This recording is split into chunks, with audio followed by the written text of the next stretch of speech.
I know few harder ways to win a sumo title. But I shouldn't be surprised. Since he started doing push-ups aged 2, the Kotoshoho way has been always do more than needed.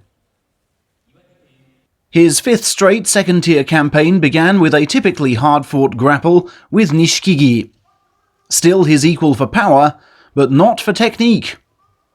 Shoho buying time and space with the scoop and clamp, then somehow finding room to rebalance and twist, causing foe to knee clay first. What followed was a rare overrule of referee Ginjiro.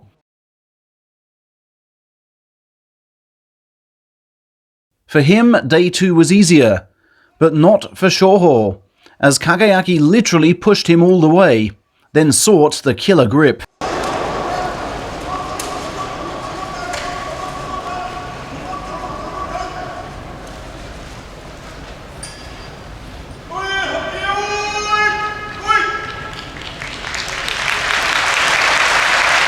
But remarkable work from right hip and left knee saved the day as they do so often.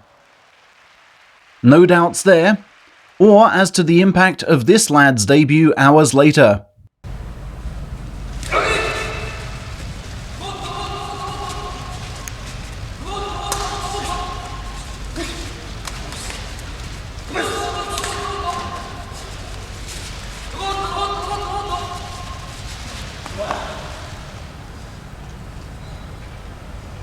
The sight of Taiki, the brother he's mentored since birth, in his own stable, and fighting like that, impelled Shoho to set yet better examples, starting that very afternoon with a first ever win over this Saitama Sakae senior.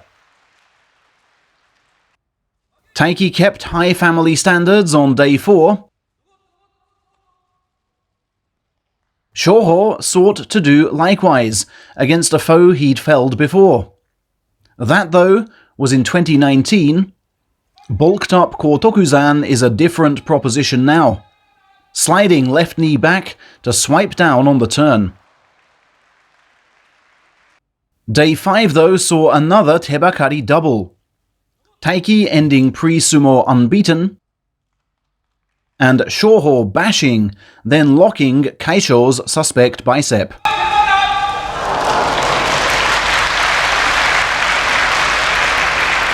Next, he stretched his streak against Shoho's to 5, with clamp, forearm block, and uppercut.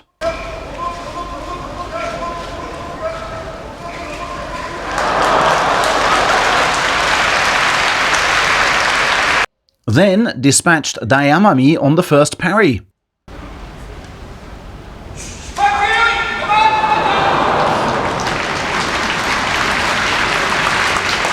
Before stepping up to the top division card for the first time in 10 months.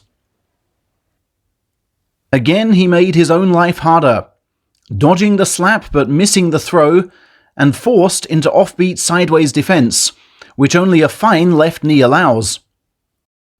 Snatching belt with inside left, reaching round with outside right.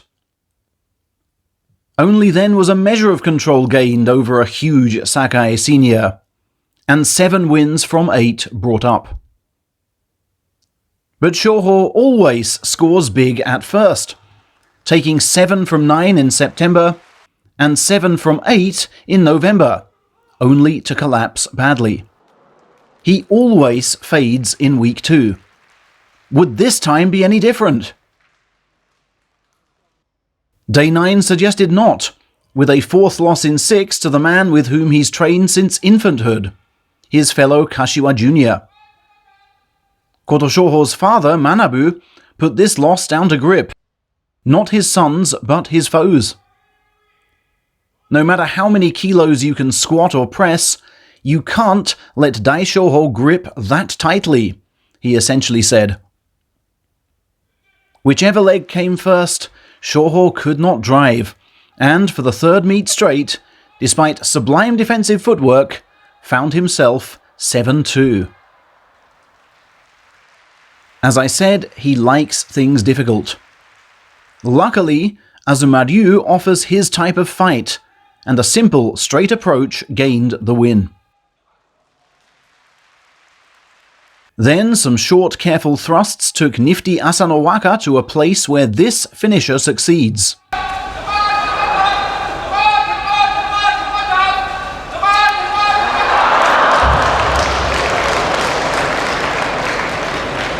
But only just.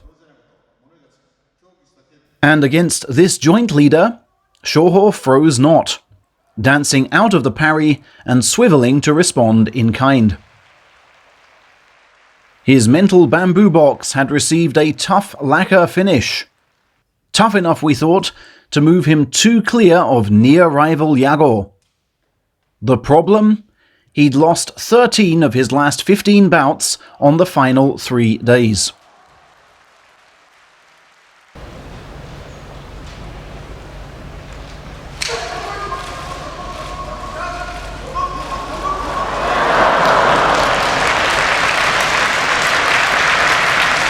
And by his own confession did he lean too far and invite the pulling throw here, to suffer his 9th straight day 13 loss, fraying far more nerves than needed.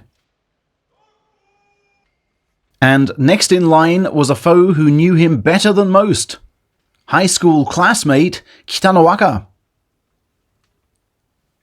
A tense affair it was, but Shoho read intent to throw, leaning into the move and driving hard, without rest, until he won like a bodybuilder's son. Then it seemed simple. Beat Nishikifuji, as he'd done in September, and seal at least a playoff, or, if Yago lost, the title outright.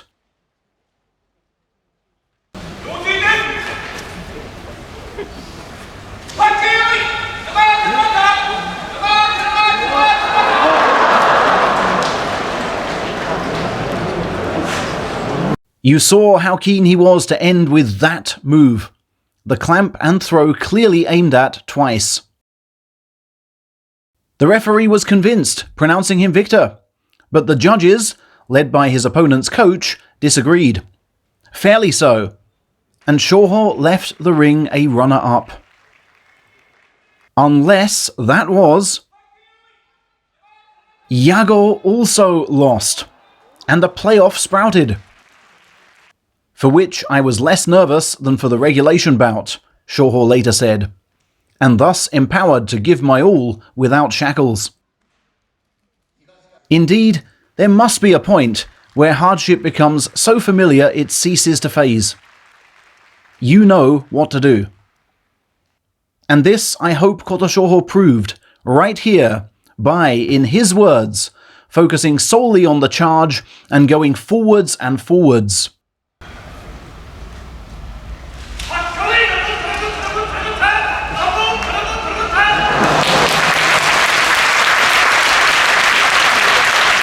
To a second championship at this level.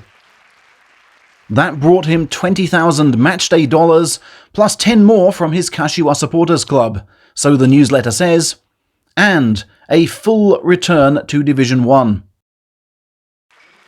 His title interview ended with a humble bow, which mirrors my own in your direction for your unfailing support towards the historic Full 15 project, of which, for now, this is the final post. And how fitting it is that it features the 2 sumo men who matter to me most. We'll be sure to follow them in March and beyond, hopefully in other Full 15s. Thank you.